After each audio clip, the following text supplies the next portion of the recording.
Good morning, good afternoon, and good evening. Welcome to Stories to Watch 2021. I am Michael Oko, the Global Communications Director at the World Resources Institute. WRI is a global organization that works to improve people's lives and ensure that nature can thrive. As Yogi Berra once said, predictions are hard, especially about the future. And if we've learned anything from this past year, it's how true that is. For Stories to Watch, though, we are not predicting the future. We're looking at trends and asking questions about the big moments that may shape our world in the year ahead. In just one moment, I'm going to turn it over to WRI's President and CEO, Andrew Steer. But first, a couple of quick housekeeping items. First, we are very pleased to be hosting this event via Brand Live, which is a very dynamic and engaging platform. You'll see lots of features below, including comments, our Twitter feed, and we'll even have a survey during the presentation. If you're following along or sharing on social media, please use the hashtag STW21, and we'll also be posting our full slide deck here and on WRI's website after the presentation at wri.org. Lastly, following Andrew's presentation, we will be having a question and answer session with several of WRI's top experts, and we encourage you to stick around for that. And you can use the chat function during the presentation to ask your questions throughout the presentation. So with that taken care of, I'm now pleased to turn it over to WRI's President and CEO, Andrew Steer. Andrew. Thank you, Michael. Welcome, everybody. Good morning, good afternoon, good evening. It is great to have you here to Stories to Watch 2021. We've been doing this for many years now. Every December, we get some of our brightest young researchers and communicators, and we ask them to survey our staff, our 1,300 staff around the world, what to look for in the coming year. And it's a very dynamic process, a lot of discussion and argument, and then we land. Today, we have 7 stories to show you. Now, just a couple of points from me. First, this year is more serious than normal. We normally have fun with this. I hope we have some. But this is particularly on a day today when the President of the United States may well be impeached by the time we go to bed tonight. The only president in American history that's been impeached twice. So these are very serious times. Second, there's a lot to discuss this year. And so I will talk quickly, and you've got to forgive me for that. The entire presentation will be on our website within a day or so. So by all means, have access to the slides and all of the background data. Also this year, there's quite a bit on the United States. That's partly because the audience today will have quite a lot from the United States as well as internationally, and we will be presenting it in other countries too, where we will tweak somewhat what the emphasis are. But also, got to admit, this year, what's been going on in the United States is pretty important. Finally, this year, there's quite a bit on climate change. And the reason is that, quite honestly, that is the defining issue of our time. So with that, let's just remind ourselves what an extraordinary year 2020 has been. A year like no other. A doctor exhausted in northern Italy. Today, over 100 million people infected with the virus, 2 million deaths. A study at Harvard University concludes that just for the United States alone, the cost will be $16 trillion. Poverty, the World Bank tells us, may well have increased by 100 million people since the pandemic began. But this year has also been a year when the pandemic and the economic crisis and other historic events have shown us just how unbelievably unfair and racist the world really is. But also the natural world has been groaning this year. The worst fires in history in California, but also in Brazil, also in Australia. You may remember the day the sun never rose in San Francisco. So too, locusts in the Horn of Africa, worse than they've been for 70 years with probable climate change causes. And so too, this year, we had the largest number of high-powered hurricanes ever to hit shore in the Atlantic region. We learned how to communicate, whether it's with our friends or whether it's the heads of the G20 this year in a brand new way, and we're ready to keep doing it. But also, multilateralism took several further hits this year, Brexit being perhaps the most dramatic of all. We had the strangest election in the history of the United States. This is a debate from a parking lot. But also we had the most amazing victory. 7 million people more voted for Biden and Harris, the first African, Asian, American woman to have a position so high. But also we had incredible sadness in what was supposed to be the cradle of democracy. We had an insurrection, an attempted coup. And today, as I said, important decisions will be made. But we also saw incredible hope. We saw a vaccine being developed more rapidly than ever before in history. We saw science come back to the fore. And I should say that this year also, polio was eradicated in Africa. Remarkable achievement. So let's turn to the stories. The first is the big one. It's harder to monitor, quite frankly, but it is actually the most important of all. It is, how will the world change in the light of the pandemic? And the themes in this story actually will affect the themes in all the other stories that follow. So look, a lot has been written in the last year. Beautiful statement here in the Financial Times by Arundhati Roy, the Indian activist, who says, historically, pandemics have forced humans to break with the past and imagine their world anew. This one is no different. It's a portal, a gateway between one world and the next. And the question is it a portal for us? Is there going to be something radically different? It's worth looking at sort of history. We've been here before, 100 years ago, 1920, just coming out of the Spanish flu, which killed 650,000 Americans and 50 million people worldwide. The citizens voted for Warren Harding, and there was one word that defined his campaign. It was a word he made up. The word was normalcy. He said, we don't need heroics. We want normalcy. We want to go back to normal. We don't want revolution. We want gentle adjustment. We don't want anything dramatic. We want the equipoise. That's what they voted for. But pretty soon it was clear that's not what they wanted. What we saw in the 1920s was an increased pace of life. It was almost as if citizens had felt that some years had been stolen from them, World War I and the pandemic. And so they acted with much greater, not always in the best direction, by the way. And the question is, what will happen psychologically to the world after the current pandemic? What have we learned? Well, we obviously learned that we thought we were safe and we aren't. We are much more vulnerable than we thought. We trusted our governments. We were wrong. We've also learned that we failed to address social justice in a shocking way. We need to cooperate much more than we've been cooperating. We need science more than we've been using it. But we've also learned that we actually can adapt. We can change much more rapidly than we thought. And perhaps most important of all is the notion that we need community. We need place. And these are all important trends. And that's why a number of people have said, look, after World War II, we had for maybe 25 years or 35 years, the era of the state, the commanding heights, government rule. Then in 1980, whether it was Ronald Reagan, Maggie Thatcher, the opening of China, the fact that 120 developing countries opened up their markets, deregulated, privatized. For 40 years, we had the era of the market and we had great growth. But we also had massive inequality and unfairness and environmental destruction. And that's what led a lot of people to say, well, maybe now we're in a new era. And what is that era? And people have said, well, maybe it's an era of community or cooperation. Maybe we're going to move towards more resilience, more adaptation.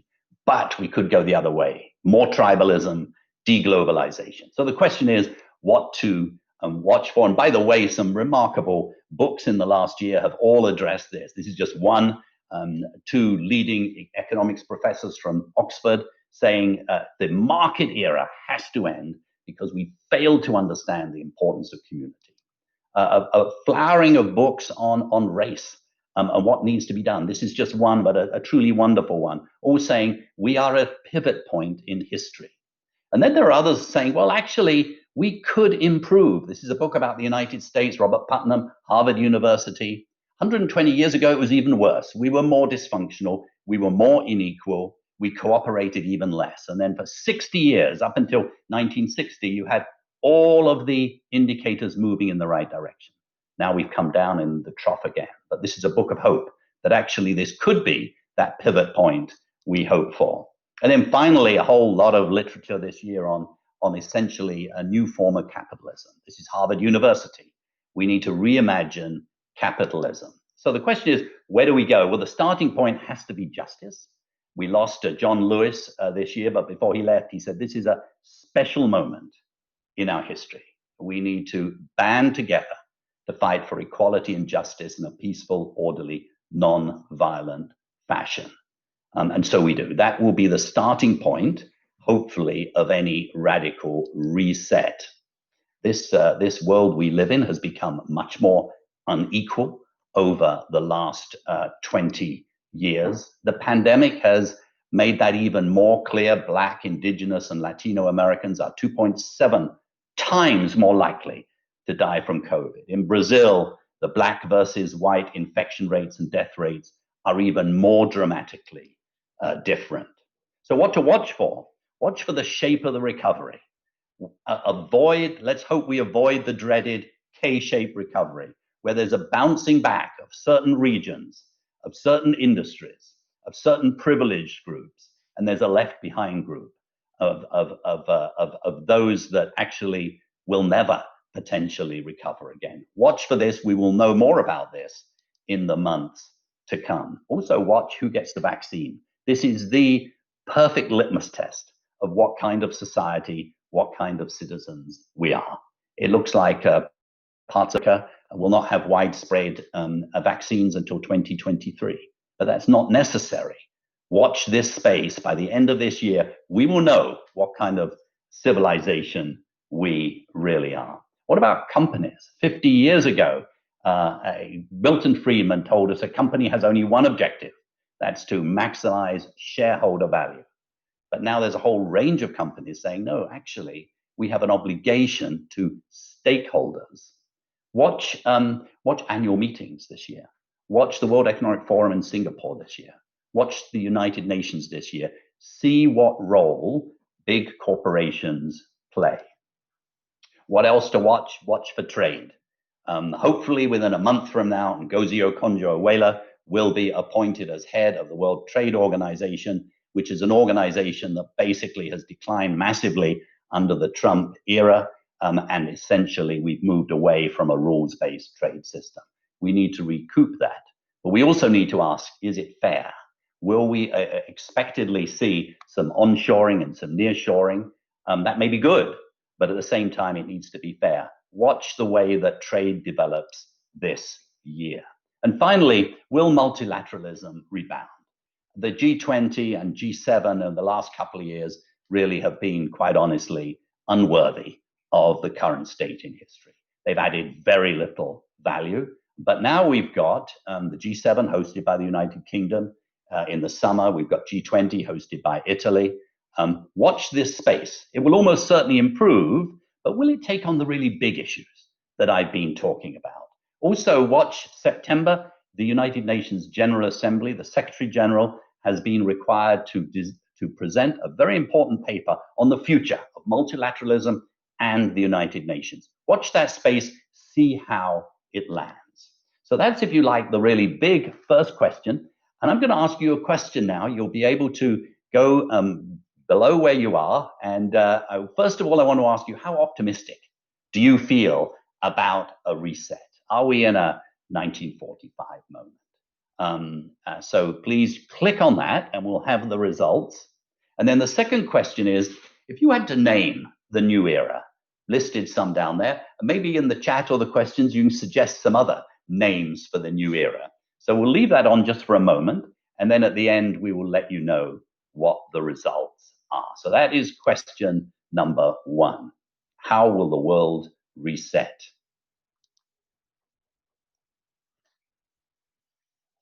And so question number 2 is related to that. We have the biggest stimulus package in history, possibly up to $20 trillion.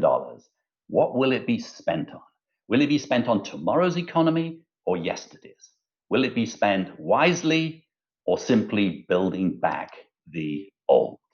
So 83% of the 13 trillion that was already been allocated is basically the G20. And quite frankly, the allocation so far has been very unfair. We in developed economies are spending a great deal of money on ourselves. Emerging economies a little, and so far, very little to low income developing countries. That, of course, needs to change. Now, what's it got to do with climate change? Well, over the last year, there's been a 6% drop that's the biggest drop ever for greenhouse gas emissions in 1 year, but of course, all for the wrong reason. The interesting point is that every single decade, every single year in the coming decade, we need to lower world emissions by roughly the same amount as we lowered them this year, 6% a year. And we need to use the money that is being provided as a stimulus to help us get there. And that's why, some of the leading world economic leaders are making the point that Kristalina Georgieva, the head of the IMF, is making. What we do now will not only reshape our economies and societies, it will reshape humanity's future on this planet. We've got to skate to where the puck will be, not to where it is or where it was. So the good news is that actually, if you want to reflate your economy, if you want to put people back to work, it is much smarter to put them back to work in tomorrow's greener economy, whether it's building efficiency, solar, urban transport. I should have put here nature-based solutions because $1 million can generate more than 30 jobs in that. And you see that going the old route of coal-powered stations, gas power, or I should say large road programs, bridges, doesn't generate anywhere near as many jobs, and it's not nearly as quick and effective. So what to watch? Will more countries embrace green growth? This just lists some countries, and at the far right-hand side are those that have actually said, wait a minute, we want to invest resources in the future, not the past, into a lower carbon. And so you'll see there the EU at the end and various other countries there. Canada's done well and so on. But towards the left-hand side, countries really haven't made any effort at all. And that includes the US. You'll see them sort of towards the left-hand side as well. Now, the good news is that the US, if it does what President-elect Biden has suggested, suddenly it leaps to the far right-hand side. We don't know whether that will be possible, but we will know by the end of this year whether or not countries really get this issue and they want to put people back to work in tomorrow's industries. What to watch? Well, the EU is interesting for two reasons. One, not only the scale of the spending they're going to do, they're putting 30% into so-called climate-friendly investment. But perhaps even more important, they are making the just transition central. In other words, they're saying, look, we've got to do some pretty radical restructuring of the economy. Most will win and society will win overall, but not everybody. And so we are going to put a good deal of resources to make sure that the transition is just, something that the environmental movement has generally failed to think about in the past. Will others follow this kind of model? And then finally, what happens to development assistance? Bilateral aid, the United Kingdom has just shrunk its aid budget at a time, of course, when developing countries need it more than ever. And at the multilateral level, will there be a special IDA? That's the concessional wing of the World Bank. There's some discussion of that. Will we see this year some real commitments of going the extra mile to help the part of the world that needs it, quite frankly, much more than the rich world that needs it? So that's story number two, the biggest stimulus in history. And we now turn to story number three. As you can imagine, there is a story here on the United States because it's very, very important. Game on. Will Biden-Harris actually deliver? 7 million vote win, deeply impressive. No campaign in history has made the kinds of commitments to social justice or to the environment that this campaign has made. And these commitments here, should they be implemented, would be quite transformational. This is what we're replacing: a bunch of white men who woke up every day trying to undo all environmental regulations that benefit the poor and make life worth living. And this is what we're inheriting. A remarkable group of people, quite frankly. John Kerry, probably the most senior climate ambassador in history. Janet Yellen, not only a brilliant economist, but also she was one of the founding leaders of the climate leadership group. I've been with her, with others, to advise Republican senators that we need a price on carbon. Gina McCarthy will sit at the heart of the White House, responsible for domestic climate action with an amazing CV behind her. And Deb Haaland, the first Indigenous American to lead a major department, the Department of the Interior. And then Jennifer Granholm at Energy, a remarkable background. Michael Reagan from North Carolina.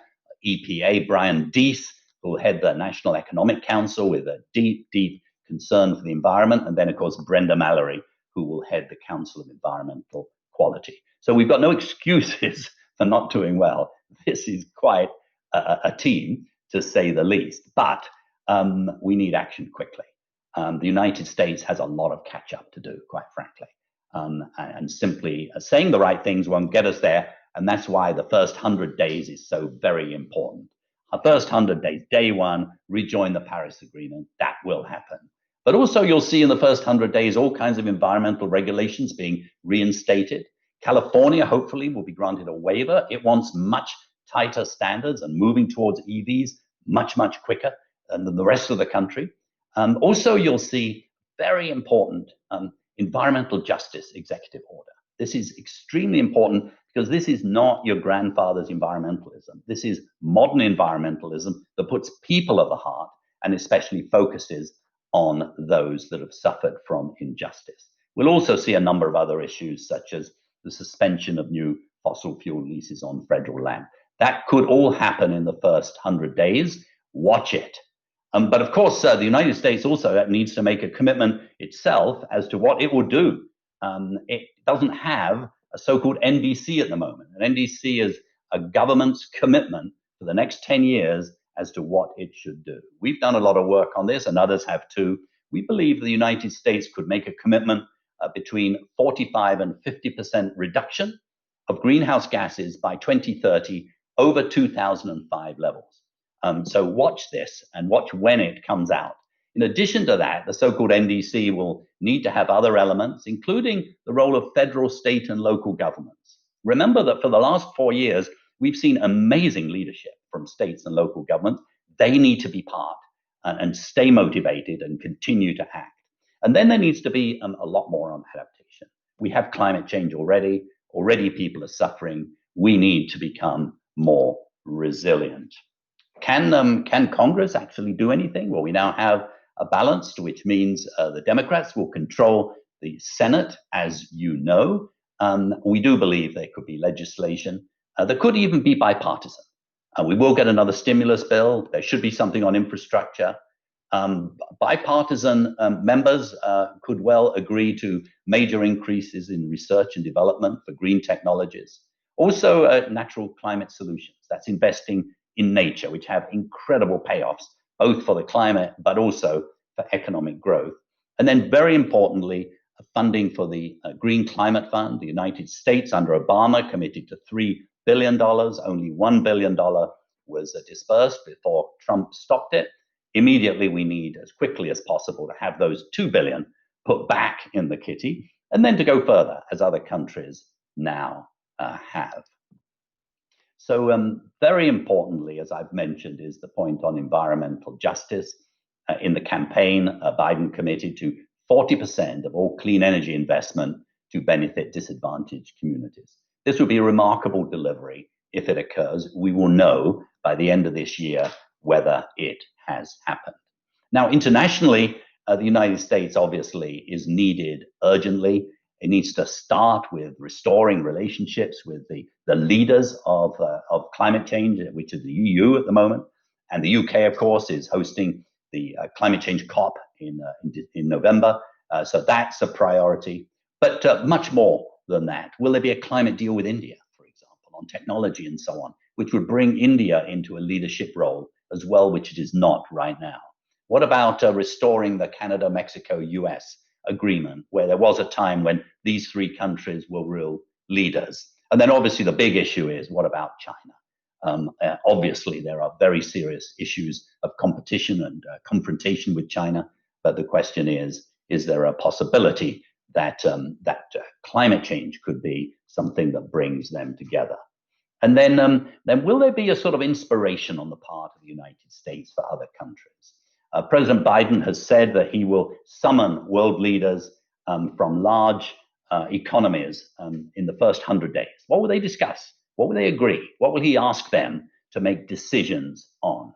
I've mentioned already, will the US step up its climate finance? That's extremely important. By the way, just today, Samantha Power is going to be appointed as the head of USAID, which is very good news indeed. So both on the climate finance, but also on official development assistance, what will the United States do? So that's story number 3. It's the American story, if you like. So we're now well into it. I hope you're still with us. Let's go on to story number 4. And just as the United States is an exceedingly important country, obviously, so too China is. And what will it do? It's a very important year for China too. And one of the people you'll be meeting later is the head of our China office, Fang Li, who will be available to answer any questions. China, of course, recovered much quicker than anybody else. Of the G20, China is the only country that shows positive growth in 2020. And in the coming year, it's projected to grow by 8.2%. So basically in 2021, China will be back, and India is roughly expected to grow the same. But those are by far the 2 biggest, fastest growing big countries that there are. So China is back, and China has reason to feel pleased that it's reaching some of its goals. It had set 2020 to eliminate extreme poverty. Difficult to get the data for that, but certainly there's no question that poverty has fallen by 100 million over the last 8 years. So when China sets its mind to something, as you know, it tends to deliver it, and it has set its mind to a number of things. Last September, Xi Jinping at the General Assembly made some very, very important announcements. The most important, perhaps, is that China would go carbon neutral before 2060. You know, there are a large number of countries making commitments to 2050. China said 2060, but almost certainly it could get there by 2050 should it choose to. This is very important indeed. And the question is, why did it say that? No one's forcing it to. It's done the analysis. It, more than most countries, is doing serious economic analysis of what the 2020s, 2030s, and 2040s will look like. This is some analysis of the World Resources Institute, the New Climate Economy, and the various Chinese institutes did. Over $1 trillion, or nearly $1 trillion in benefits by 2050, if one invests aggressively in moving towards low carbon, resilient development. And the reason is clear: it leads to more economic efficiency, it drives new technologies, and it lowers risks. And these 3 things together actually drive new investment and make life better and help your economy grow. So that's why China is taking this line. But of course, it needs to make some tough decisions in the short run. It's no use having long-term goals. So this March, of course, the 14th five-year plan will be announced. They tend to announce things in terms of ratios: carbon intensity, energy intensity. So watch this space. We don't know what will be in this, but it needs to be consistent with getting to 2025 in a way that you'll be on a path there. And then the so-called NDC, that's the commitment that they make internationally to climate up to 2030. And we don't know when that will be announced, but it needs to announce a peak emission year. In the current NDC, it says it will peak by 2030. We believe it could peak by 2025. But let's see whether it says 26 or 27. It's going to be quite important as to whether such an announcement comes out. Also, whether there will be a cap on coal. Finally, will it extend to non-carbon dioxide gases? So a lot to watch for in this case. Also, next month, as you may know, the carbon market in China will be launched. It will become immediately the largest carbon market in the world, bigger than the EU. It's just in the power sector. The question is, will it be a really tight? Will the cap be strong? In other words, will the price on carbon be driven quite high. And also then the question will be, how quickly will they talk about extending it to other sectors, which they will need to do. China internationally has a very big role to play, of course. This is the so-called Belt and Road Initiative, a huge $1 trillion investment. They will be having a heads of state forum in April, we understand. They are giving some thought to new metrics. You know, they don't particularly want the reputation of damaging other places through coal-powered investments and a lack of environmental regulation. So watch to see whether we see some progress on that. Also, the Belt and Road Initiative has been shrinking a little bit recently. Will it continue to shrink or will it grow? And what will be the mix? How much energy? What kind of energy? How much transportation? What kind of transportation? We will know a lot by April here. And finally, will China lead by example? It is hosting the biodiversity negotiations, the once in a 10-year negotiations where we set goals for the next 10 years. But of course, China itself is a big player in the destruction of biodiversity. It is the biggest importer of soy and beef and pulp and paper, and it's the #2 importer of palm oil. Those are the causes why we're losing the forests and why we're losing biodiversity. And so the question is, will there start to be some newer ideas? We and others have been working with the authorities there on what sort of safeguards could they put in place. This is extremely important if they want to lead by example. And then really the final on this, whilst negotiations with China are going to be tough on a whole range of issues, and there's a lot of geopolitical forces at play here, could climate actually be a bridge? Could you envisage a sort of a G3 emerging, where serious discussions on tough issues such as carbon border adjustments and what we spend our overseas finance on and how we help other countries implement their low carbon strategies and so on. So that's the end of story number 4. What will China do in 2021? Story number 5 is a very important one, what we call nature positive.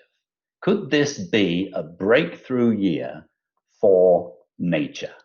There is a very remarkable growth of interest in how the natural world, that sort of rural areas, food systems, forests, water, how they all interact with each other. And everybody now agrees that all is not right.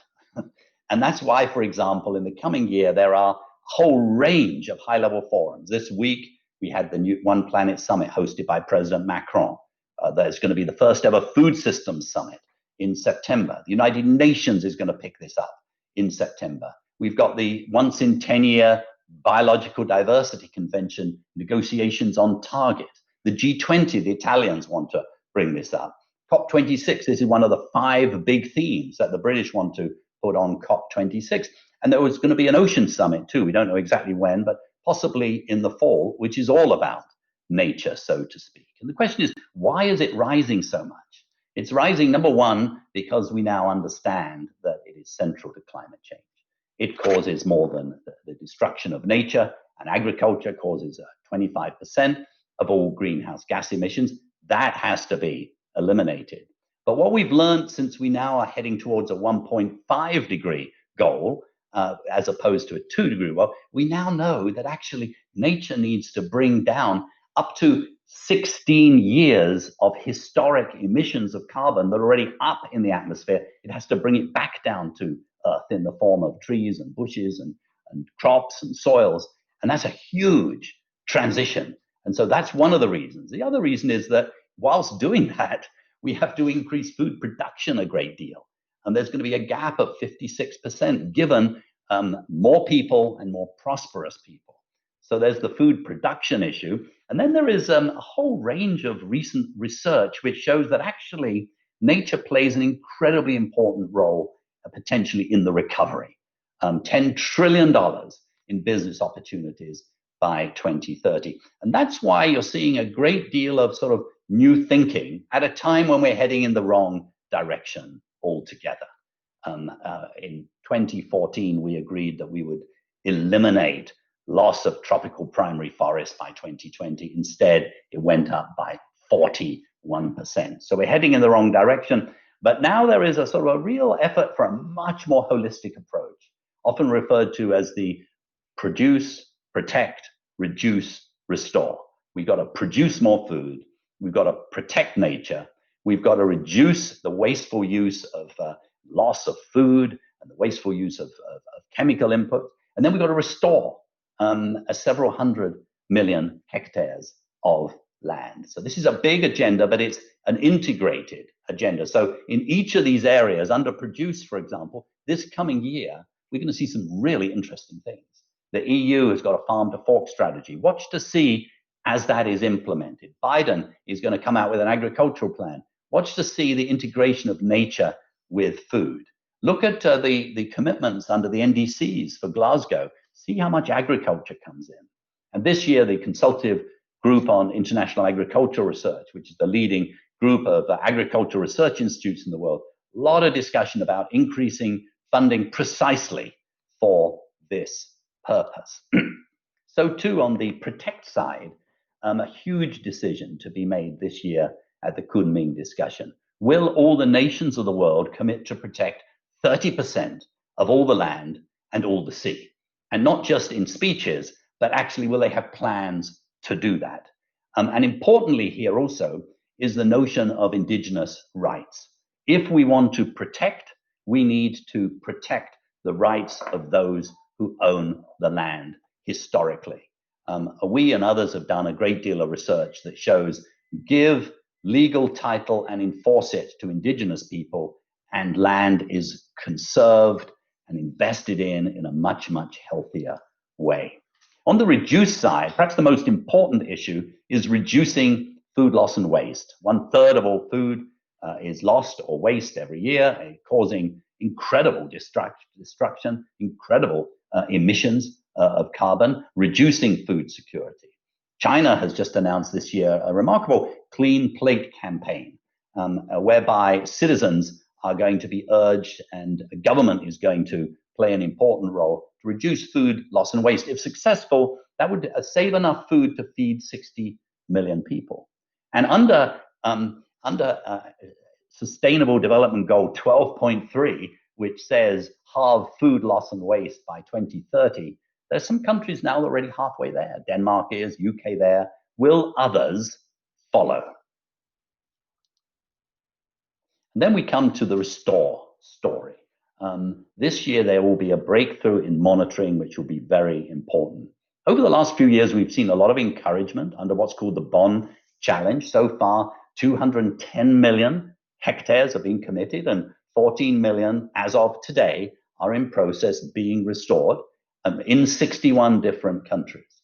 What's always been difficult is to know exactly what's going on there, because whilst our Global Forest Watch can measure almost every tree falling in the world, as it happens, using satellite, very sophisticated artificial intelligence, we haven't really been able to see those trees coming back or restoration. We are now investing heavily in that, thanks to a very generous grant from the Bezos Earth Fund, and we will soon know what's actually happening. That in turn could play a very important role in bringing in a lot of financial resources. And I'll come back to that a little bit later. And finally, a tough issue, perhaps the toughest issue on the market in our space right now. And it's the following. We now have thousands of companies and hundreds of cities committing to net zero. What does net zero actually mean? What's the net part? And to what extent will companies also play a role in financing bringing carbon down from the atmosphere? Now, this is a very tough issue. Billions of dollars are at stake, but there need to be rules of the game. First, what do you spend the money on? This has to be sensible ecologically and socially, has to be fair, but also, perhaps even more difficult, those companies that are doing it cannot use this as an excuse not to drive down their own emissions. So there's a lot of negotiation going on right now, led by corporations, organizations like us, countries, and so on. And the question is, by Glasgow, could we get some rules of the game so that as companies move towards true zero, they also can compensate for their current emissions using financial flows. This could unlock billions of dollars for nature investment. So that was the nature positive. That was story number 5, a breakthrough year. You'll be glad to know there's only 2 more stories to go. So stay with us because it will get better in the question and answer time. And I do hope, as Michael said, I hope you're going into the Q&A and you are putting in questions and comments. And if you disagree, please say so. So the next story is one that you might wonder why it's there, but actually it's much more important than I think any of us would have guessed possible. It's the disruption of transportation, in particular public transport. It's been a total disaster. Since the pandemic hit, ridership has just fallen off a cliff. And even today, worldwide, it's still down by over 30%, with many transit systems now near bankruptcy. Their revenues have fallen. The EU, 50 billion short. Brazil, just in rail service, lost 1.3 billion. India lost 7 billion in bus revenues. New York City alone needs 12 billion just to stay afloat. It's a dreadful situation, and it matters for a whole range of issues. One is we cannot solve climate change if people stay in their private cars. We simply cannot do it. I mean, the United States transport is the number one polluter of carbon in the country. But perhaps even more important, it is all about recovery, and it's all about justice. In the United States, Black households are 3 times more likely not to have access to a vehicle, and obviously that's much more true in all the other countries in the world. It is the poor that don't have access. And so you're seeing some terrible things in Africa, for example. Public transport cuts helped this year push another 9% of the population into extreme poverty. In Mexico City, citizens have to pay twice as much now as they had to pay for their public transit. So the stakes are very high. What to watch? Will governments realize just how important this is? This needs to be a true priority. And we're seeing some good news. I mean, I could have put lots of countries on that are doing good things. Nigeria, for example, Austin, Texas, $7 billion tax to improve public transport. London is putting what they call an ultra low emission zone this year. What else to watch? Will the stimulus create green transport jobs? About 11 million jobs could be created from investing in modern transport, including bicycle lanes and especially public transportation. Watch this and let's see whether or not this is monitored. We have a whole program on this. We believe it's very, very important.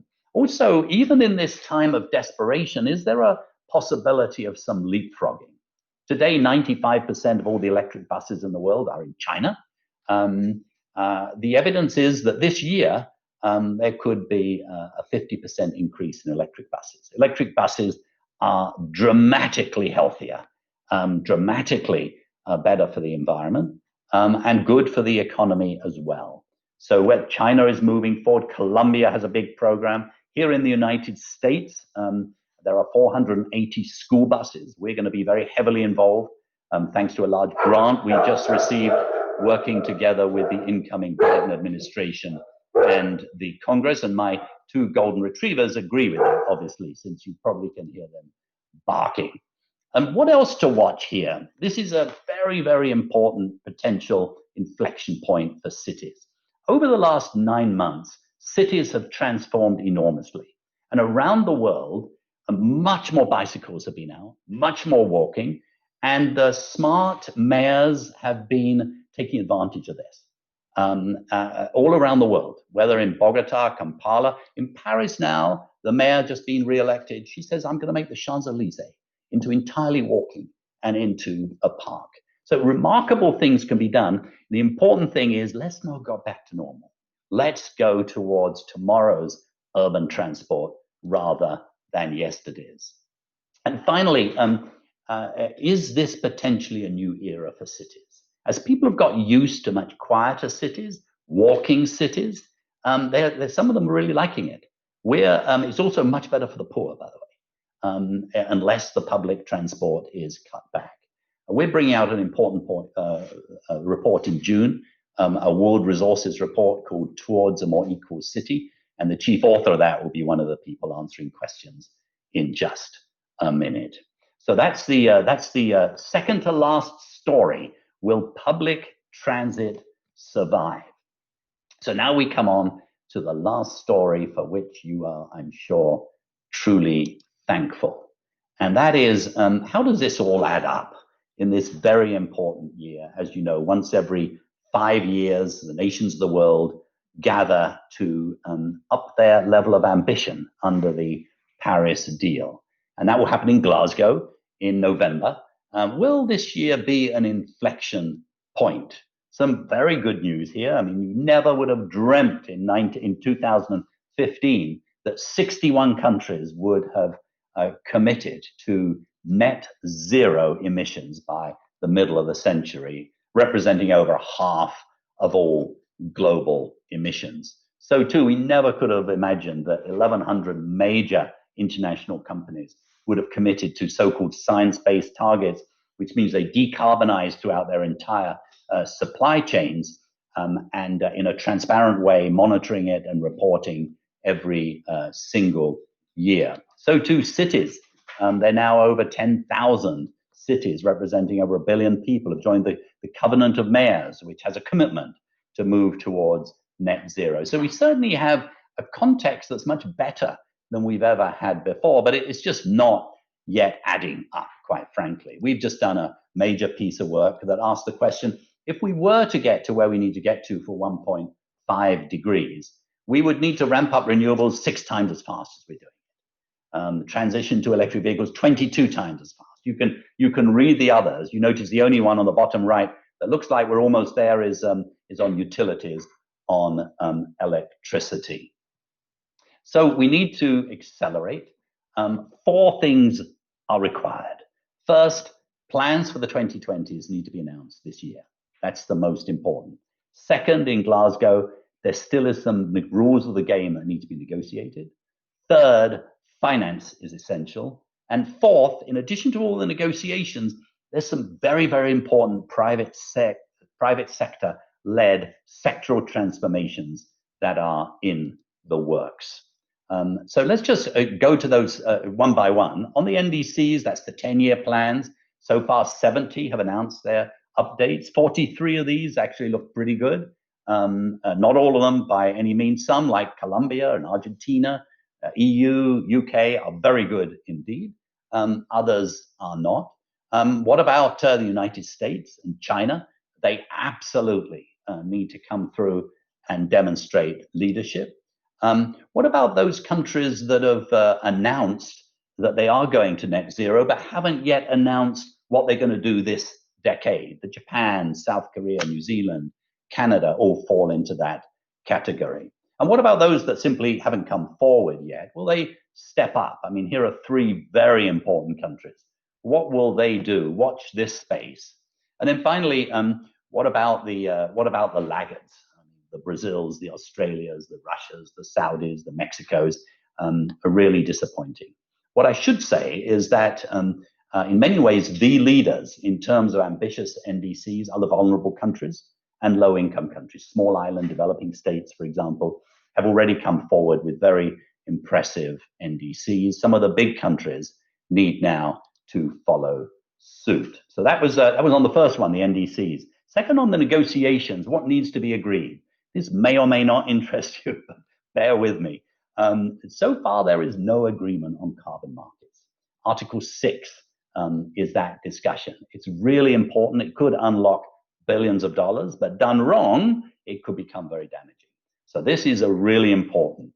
So too, there aren't yet common timelines of when the NDCs need to be delivered. That needs to be negotiated. Also, rules for the so-called global stocktake.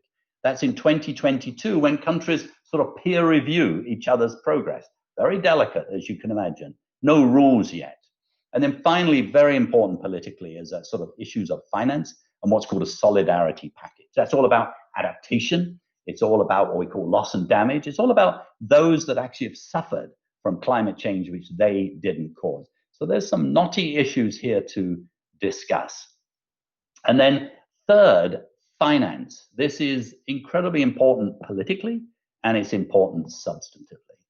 Politically, this so-called 100 billion, which was committed some years ago, where definitions are under debate still. Governments in rich countries said they would make sure 100 billion would be delivered. It needs to be delivered. So far, we're not quite there, even with leveraging private investment from those public investments. So it's really important that we see countries come forward and increase their commitments. So too, debt forgiveness is important. Watch this space. Watch June when the debt suspension facility will be discussed again. Also, very important here, watch the Paris alignment of the multilateral development banks. So far, whilst the multilateral development banks, this is the World Bank here, been doing a good job, as of today, there's no real clarity as to whether or not it really is aligned with a 1.5-degree world. It needs to be by the time of Glasgow, and there needs to be a clear statement on behalf of all of them as to what that would mean. It's going to be very interesting to see how the Biden administration takes its approach to the multilateral development banks. So too, on the finance story, adaptation has been the poor sister, if you like, to mitigation. That needs to change. 2 weeks from now, there will be a major heads of state gathering hosted by the Netherlands on adaptation. What we really need to see over time is moving towards at least half of all climate finance would be for adaptation. Some countries and some institutions have made that commitment. We need to see that not only be made as commitments by more, but also actually implemented. But the financial system as a whole also has an incredibly important part. The financial system has not been a friend of climate change or the environment. The financial system is short-term focused. The financial system is conservative. And those two things make you invest in yesterday's economy, not tomorrow's. This is Mark Carney, who was governor of the Bank of England and now is the special envoy for climate finance, trying to make commitments from financial assets greater. So far, about $9 trillion of managed assets out of about 100 trillion have committed to go towards net zero by 2050. We need a clearer definition what that means. We need a clearer definition of the path, and we need a lot more making those commitments. But also, we need to see mandatory reporting of climate risk. As of today, a number of banks and countries do require this, but actually we need to see this just as we have to, if you're a company or you're a bank, you have to do stress tests for financial stresses. So too, we need to do that on climate stresses too. Finally, will the so-called race to zero, there's a race to zero which is now underway, announced by several countries and the so-called high-level envoys for climate in the lead up to COP. They've identified 20 sectors and asking how many of these could we see sort of tipping points being crossed. I mean, for example, a number of countries have now committed to phase out internal combustion engines by 2030 or 2035 or 2040. I mean, could one get 25 major countries committing to 2035, no more internal combustion engines by the time of COP, for example? Now, if that were the case, immediately the entire world automobile manufacturing sector would shift. So too on, say, zero carbon shipping or zero carbon buildings. Very, very exciting, the so-called system-wide changes that are required. So how does this, in conclusion, how does this all add up on climate change? Well, if you look at sort of current policies and the current plans, the so-called NDCs that were announced at the time of Paris, we are heading towards, at best, a 2.9-degree world. And it could be a lot more than that. And that's if everybody delivers what they said they would deliver. If you take all of the countries and all of the companies and all of the cities that have committed to net zero, and if they were disciplined actually to implement that starting today, then we may be down to something like 2.1 degrees Celsius. And these numbers, by the way, have huge variability, huge standard deviation. So don't take this as precise in any way, but it sort of gives you a sense of a kind of a 1 degree kind of world that's out there. So what needs to happen? Well, number one, a lot more need to make net zero targets. Number two, everybody needs to have a 10-year target with a clear action plan. And number three, we need to get on with it and actually implement it. Even if we do, we still will not be where we need to be, which is precisely why we need to come back another 5 years and do it differently. Now, in all of this, it's really important that we all understand that this is not about incremental change. We are not, fiddling around with the economy in small bits. There is a system-wide change that will be disruptive, and we all need to be part of it. So let me stop right there, and we'll move on to the questions. Thank you very much indeed. We've had the following 7 questions that are on the board now, and just leave them on for a minute. You can read them. And what I'd like to do now is just to let people know what people voted on. I think you're going to be able to see it. We're going to put it on the screen. So question number 1, and I think we've got many hundreds of people on the line here. More than 500 voted just for this alone, and I suspect I know we have a lot more than that.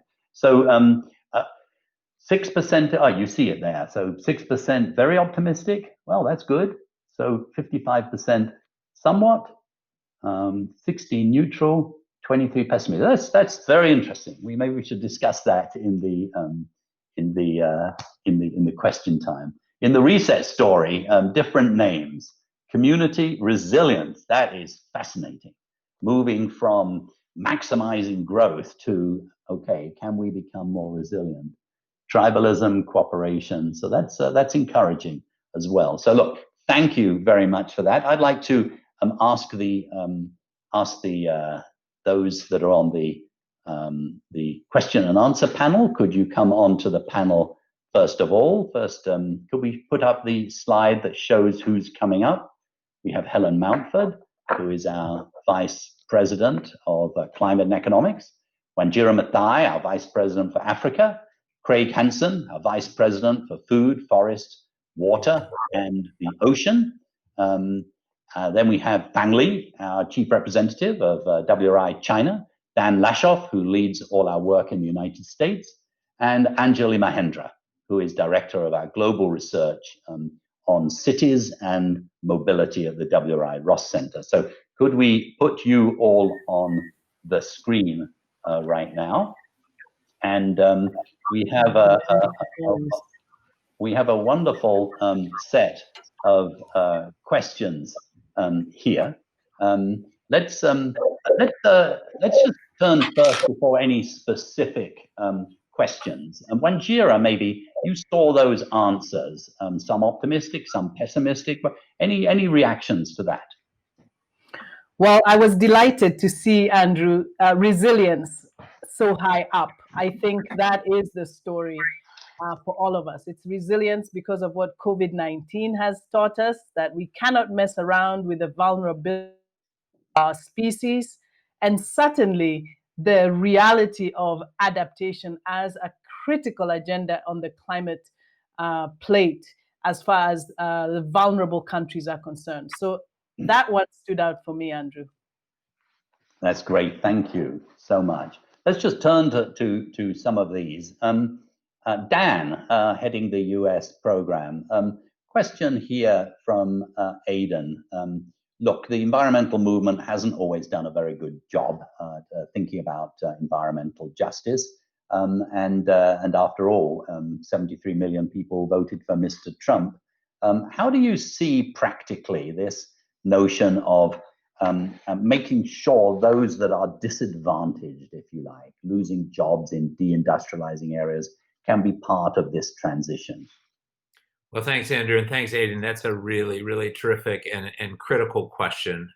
It's something that I think the President-elect Biden has thought a lot about, and his administration is poised to try to address it. He's really focused on the jobs story, the enormous opportunities that are created by building a clean energy economy, and really framing his entire climate agenda around that. So I think that's an important step in the right direction. His commitments to environmental justice and a just transition, equally important. We've also seen important elements of that in the European Green Deal. So I think there has been a significant change in the way governments and activists and NGOs have been framing the questions and designing policies to try to get at that.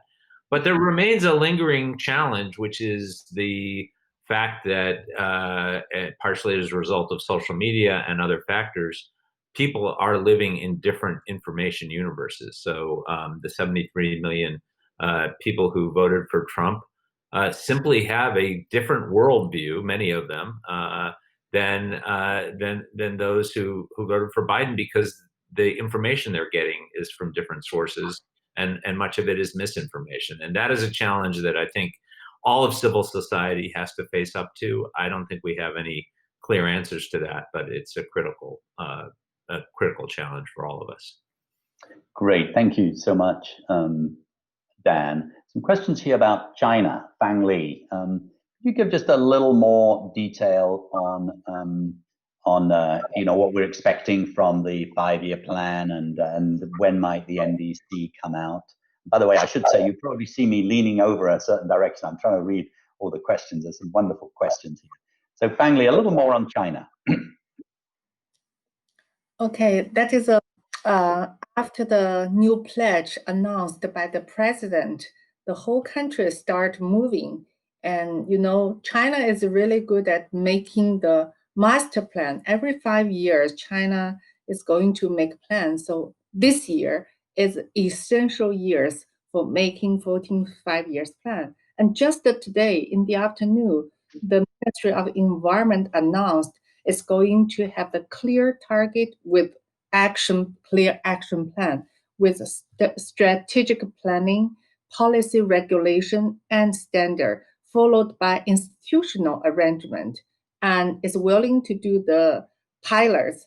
And it is emphasized on the market-based solution also, comparing to administrative measures. It's going to set up the carbon market, and also using more environment economics measures for emission reduction. And I want to highlight that the WRI China, we are working with the national level, provincial level, and city level in different sectors. And nowadays, more and more business people comes to China office, want to learn more about SBTI, especially some energy intensive state-owned enterprises. So that is a very good signal to do that. So we are trying our best to work with China in the following months to make a low carbon and more greener 14 5-year plan. So that's very essential for China. Thank you. Great. Thank you so much, Fang Li. Helen, you lead all of our economic and climate work, and you're director of the New Climate Economy Commission. A question here about, it's all very well for countries to tighten their regulations, increase maybe the price of fuel or whatever. What does that do to competition? I mean, are we going to have other countries sort of exploiting that? What's the sort of state of our knowledge now on that? Thanks very much, Andrew. Yes, there's a question in the chat there about as more countries move away from using fossil fuels, the price of fossil fuels drop. Do others then seize on that and actually increase their use of fossil fuels? In fact, what we're actually seeing now is that because of this shift, it then becomes unviable, uncompetitive to actually produce those fossil fuels. So you actually get a sort of circular effect where as the prices drop, some of the countries that have been producing fossil fuels, and we saw this last spring, oil and gas prices briefly went negative. At that point, it's not competitive for the companies or the countries to actually produce them. So I think what we're seeing is we're at a bit of a tipping point now. We hope this will be an inflection point. The costs of renewables are so much cheaper than coal in most countries. I think probably every country of the world now. Gas is increasingly being outcompeted by renewables. And same with what we're seeing on electric vehicles. Their costs have come down so far, it's actually becoming cheaper and more reasonable to purchase those. So I do think that this has started in some countries and regions, but is actually spreading rapidly elsewhere. Thank you, Helen, very much. Craig, I wonder whether you could, there's a question here from Miguel Schloss, basically saying, this is an incredibly complex agenda. I mean, do you really think this could happen given the record of the past decades? How do we move from great speeches and declarations to actual actions? You've given a lot of thought to sort of the notion of tipping points and sort of system-wide change. How would you answer this? Yeah, great question. And thank you, Andrew, and thank you, Miguel.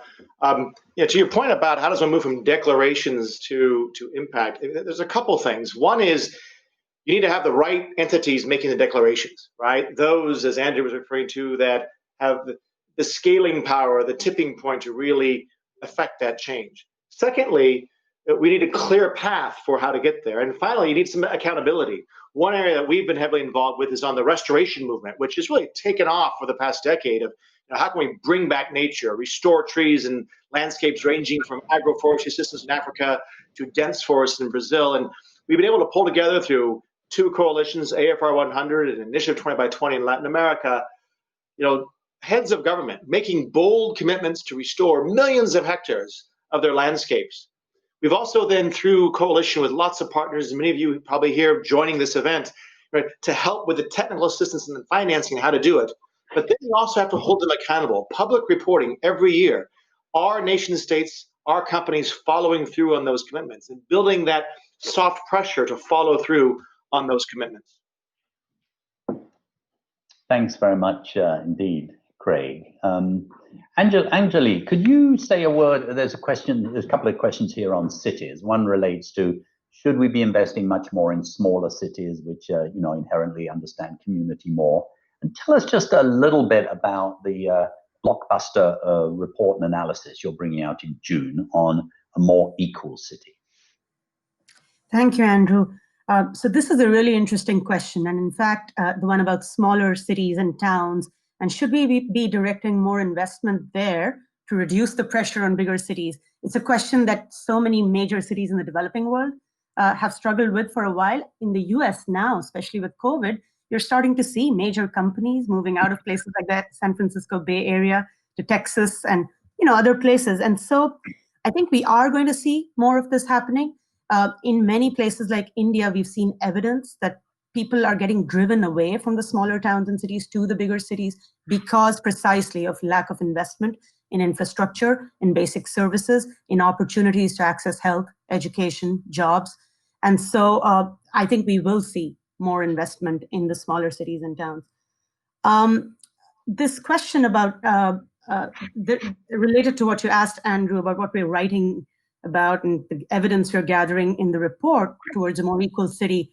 There's some questions here. How do we actually prioritize justice and the vulnerable in this sort of new era that we're entering? And I think this is a place where the report can really make a strong contribution, because we are going to be showcasing really evidence and examples of how you can target financial investment. Think about all the economic stimulus packages going online today in so many countries. How can you target the investment towards more equitable initiatives that improve lives for the most vulnerable? How can you design the policies that will bolster those kind of institutions that you need to make that happen? And how can you bring the right stakeholders together at the community level, at the national level, at the global level to create the coalitions you need to make that kind of push happen? So we are going to be sharing many examples and insights really from around the world in this report. So look out for that. And I'd be happy to answer more questions. Thanks. Great. Thank you very much, Angelique. By the way, I mean, as people put in questions, I think we've got others that are answering also online. And all the questions, if it's clear who you are, we will certainly reply to you. And we'd love to build a relationship with you. We're very grateful that you've all joined today. Here's a great question from Felicity von Peter. And it'd be very interesting. I'm going to ask two people this because you might have different views. I'll ask Wanjira and Helen. Where do you think philanthropy can have its biggest bang for the buck today? I mean, obviously, loads of things you could spend it on. How would you go about if you had $100 million grant money this year? How would you? I just see Wanjira thinking about some of the projects. You're right, Andrew. Wanjira, how would you? What are the principles you'd use? And then Helen. Well, Andrew, you are absolutely right. We have a very urgent agenda on restoration. And I think that there's been a lot said, there's been a lot of commitments made, but getting resources to the grassroots for locally led restoration activities would be my priority. I don't think there are any restoration illusions that will happen without the involvement of people on the ground. It is critically important that communities are involved, that they own the restoration process, that the work they do is actually for their own lives and for the security of their future. And so we have to invest in them. And I think part of the inequity of philanthropy has been omitting to support organizations, grassroots organizations that do the heavy lifting. So Andrew, that's where I would put the entire 100 million. Thanks. I would definitely support what Wanjira is saying, but I'm going to emphasize another aspect that I think is absolutely crucial right now. Now, Andrew, you had mentioned that many vulnerable and small developing countries have really been on the leadership side of stepping up their climate ambition themselves. What they have not seen in return is the solidarity package, the finance, the support for the adaptation to climate impacts they need to do on the ground. So what I would focus on is really how to help rebuild trust in the international framework towards a strong solidarity, finance, prosperity package out of COP26 and building on that for the future, which can support these vulnerable countries and the developing countries on what they need to do and bring the world together. If we want to see an age of resilience, as so many on this call seem to think we should be seeing next, we need to have that as a fundamental part of it. Thank you. Good. Well, you're both right. Well done. Thank you. I guess I would just add, I think philanthropy has an amazing role to play. There's actually loads of money out there in the private sector. And there's actually a fair amount in public as well. What philanthropy can do is play a catalytic role. It can take risks actually that others can't take, quite frankly, including governments. And it should be judged on its ability to, in a really forensic way, figure out how do you get that kind of multiplication. And I think both of those answers, you captured that very well. I wonder whether Dan Morton here asked about direct air capture.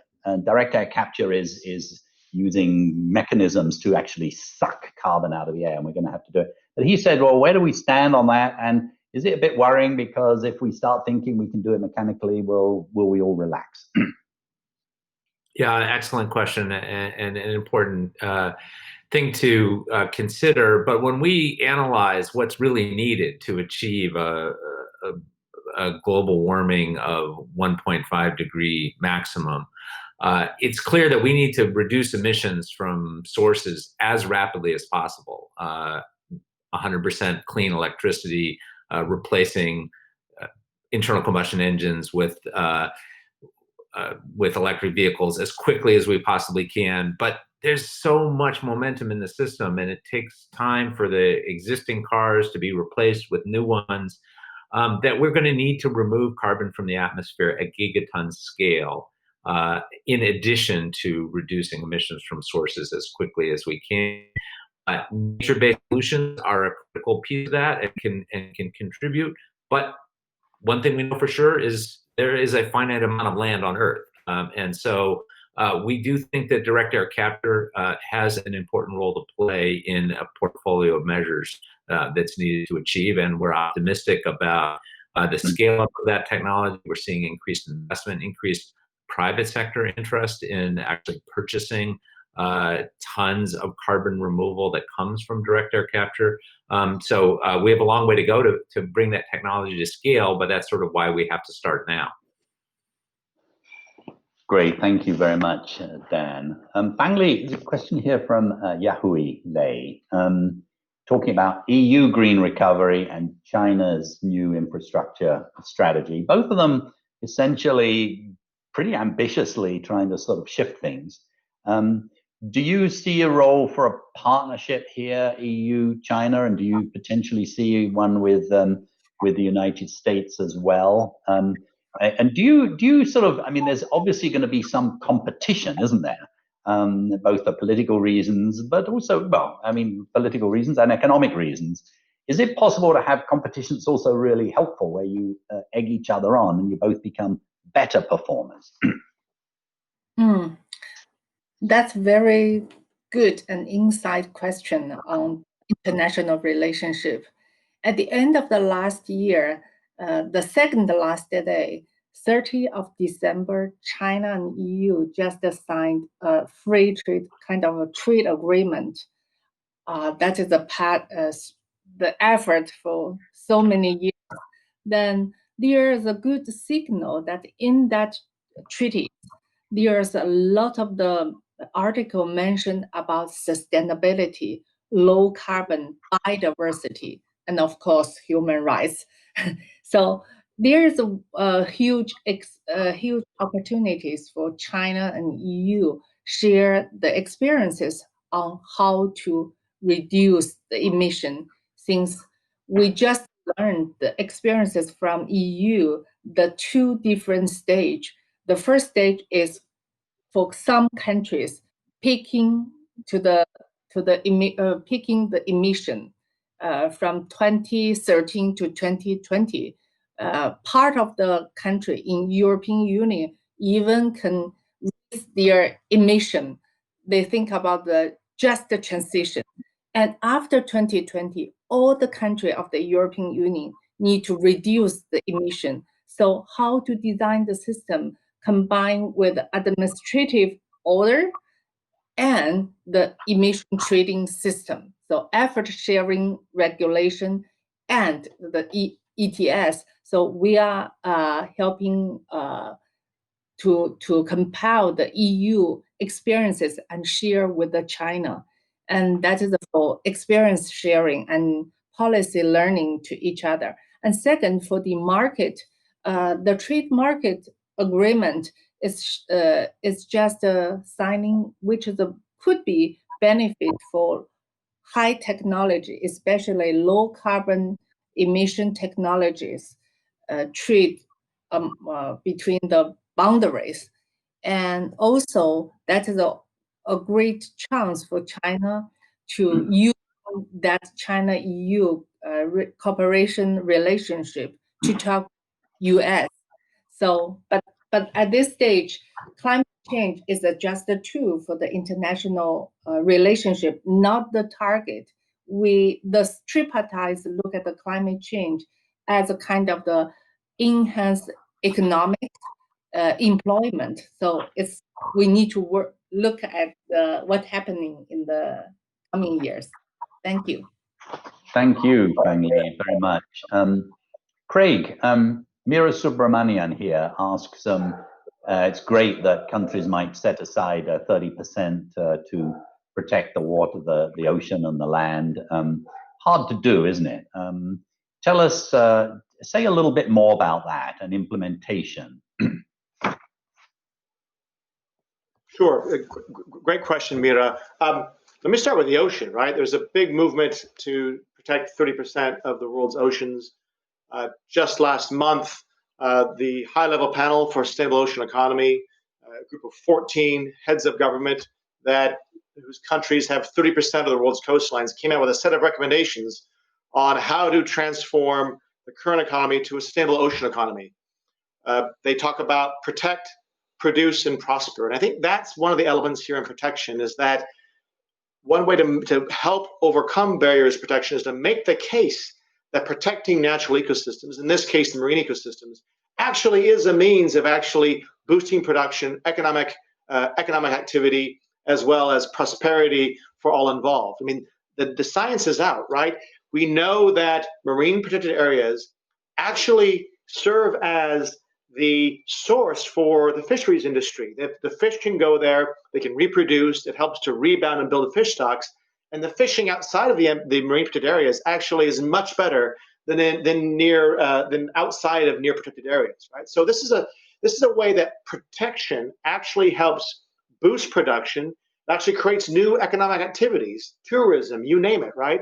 So I think to me the answer to your question is we got to get beyond the dichotomy of economic activity and protection to seeing actually protection of land or the ocean as a means of improving prosperity and economic activity for everyone. Wow, thank you, Craig. You're on a roll. That's absolutely right. Now, Craig was a bit modest because the high-level panel on the ocean and the 14 heads of state, Craig oversaw the secretariat for that. WRI had the privilege of hosting that, and really important and really exciting. Let's see. For Wanjira, Stuart Mangold said, this is a unique moment in history with both immense challenges and enormous opportunities. What about Africa and the role the continent can play in these big issues? Now, you could take a whole day talking about that, but briefly, I think people still sometimes see Africa as sort of vulnerable. Well, it is, but actually, Africa is also a massive game changer itself. Maybe you could say a word about that. Absolutely. Andrew, Africa is a game changer. We have the youngest population in the world. Average age of Africans today, 19 years old. I am always in awe of that statistic every time I say it, but the opportunities to engage that demographic are really at the heart of how Africa moves forward. There's a huge urbanization agenda. Africa urbanizing faster than any other continent in the world. The infrastructure being built now is being developed for the next 50 years. It has not yet been developed. So we have a great opportunity to move in the direction in a low carbon pathway, growth pathway. And the case we are making in countries like Ethiopia with our new climate economy for a climate action the economic case we're making for climate action is really crucial in what signals we send so that our countries and our governments begin that trajectory to a low carbon future now. It is entirely possible. But agriculture, trade, and we're really happy to see Ngozi possibly become the WTO head, because we have got to change the game on trade as well. So the opportunities for Africa are huge, but we need solidarity. I am not as optimistic, I wish I was, about multilateralism these days. The vaccine graphic that you showed is depressing. I mean, I think we really need to reevaluate our understanding of what multilateralism is. We're seeing the same sort of inequity in adaptation. That is another agenda that we have to get right. And so for Africa, these are the issues. While I'm optimistic about the NDCs, and we have to be, at least the long-term strategies, we really want to see those NDCs begin to set the trajectory for the long-term emissions reduction, and then the financing and unlocking the financing for adaptation. So we are very hopeful, optimistic as ever, but we are watching, we are cautious, we are alert. That's great. Thank you so much, Wanjira. Robert Winterbottom has a question on education. I wonder, Helen, you'd like to take that. I mean, for heaven's sake, don't we need a new generation? Don't we need to replace the baby boomers with new, informed, alive, dynamic, qualified people to change the debate, but also be flexible enough for the new economy? Why are we not doing more on education? Absolutely, Andrew. And I think education is fundamental. And what we're seeing in a number of countries is they're stepping up their education, their basic scientific education, environmental, etc. But the good news is, and this relates to one of the other questions, we're actually starting to see some of the results of that. One of the most exciting and dynamic movements we've seen over the last couple of years is the youth movement addressing climate change and holding governments, businesses, and others accountable. Greta Thunberg is one who's well known, but there's many others across Africa. There's some fantastic climate activists around the world. We have them taking to the streets, now virtually taking to the streets online, and holding those who are in positions of power and decision makers accountable. But it's not enough. I think one of the lessons you shared in terms of the pandemic is just how much we need to trust the science, to understand the science of what's happening, and understand what can be done about it. If we learn that well from the pandemic on climate change and build that into our education systems, we will have a very different future generation ready and willing and able to actually take on the jobs of the future and tackle this crisis. Andrew, you're still on mute. We're heading to the end zone now, so I want to give you all a warning. I'm going to give you a last question, and it is to finish a sentence. And the sentence is, in 2021, I hope we will see ... What's the most exciting thing that you think? And Greg's looking worried now. But before that, Anjali, the very first question from Emily Gertz is, what should normal be? What should the new normal be? What would that mean in cities? And you've got 3 sentences to answer that. And then Dan, you've got 3 sentences to answer in the United States. And then we're going to have you all finish your sentence. Anjali. Sure. Thanks, Andrew. So what should the new normal look like? By the way, if I was talking about public transport, I would say we probably don't want to go back to where we were. We want to go beyond that. But overall, for cities, I think we need the new normal should prioritize equity and the most vulnerable first. It should prioritize investments that create economic prosperity through improving equity for others and improving access to jobs and opportunities. And we should have environmentally sustainable investments that reduce climate risks and pollution and other environmental degradation. Terrific. Thank you. Dan. I think the new normal has to fully integrate climate change into an agenda that includes justice and equity. We've got these 4 crises that the United States and the world is facing, with the health crisis, the equity and justice crisis, the climate crisis, and the economic crisis. They are all interlinked. President-elect Biden has recognized that, and in his 4 priorities for his transition, he's put them all forward. And so I think that has to become embedded in the way we think about a policy across the government at the federal level, at the state level, and at the local level. Terrific. Thank you so much. We have 1 minute to go. So we'll start with Anjali in the bottom right and work our way around. In 2021, I hope we will see, could be very specific, or could be big. Intelligently designed economic stimulus packages that prioritize equity, economic prosperity, and environmental sustainability for all. Wow. Thank you. Dan. Commitments to phase out internal combustion engine vehicles by 2035 at the very latest. Great. Thank you, Dan. Bang Li.